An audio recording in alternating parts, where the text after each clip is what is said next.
There is some information about Grimmjow and his moveset that he's going to have in Jump Force. This information is coming from an upcoming weekly Shonen Jump scan. We don't actually have the scan itself yet or images of the scan. Generally what happens with this stuff is people post text versions of the scan online before we actually get images themselves, because the images are much more hard to obtain. I'll be sure to keep you updated once we actually have the images, but I figured I'd go over each of Grimmjow's moves now that we know what they are for sure, thanks to the weekly Shonen Jump scans. So let's go through one by one, starting with Gran Recero. Based on the type of move that this is, I'm suspecting this is going to be another basic beam projectile. We've got quite a few of these in the game, but hey, it makes sense for Grimmjow. Next up is Garra de la Parentera. These Spanish words are difficult for me, okay? This move could actually functionally be quite a few different things. Based on the way that Jump Force works, they've got a little bit of room to do whatever they want here, but I'm suspecting this is just going to be a multi-hitting projectile. It's probably going to move quite slowly, so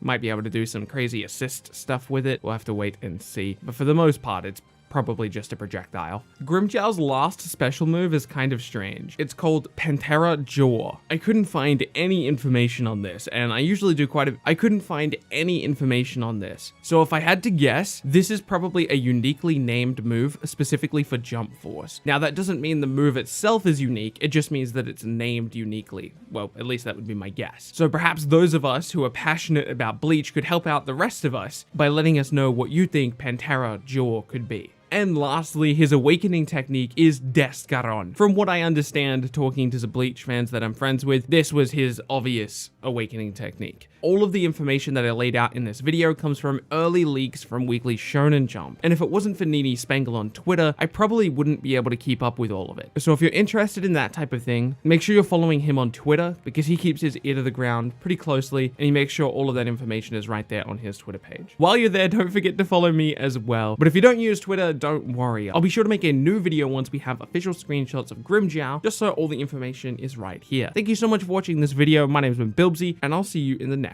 video.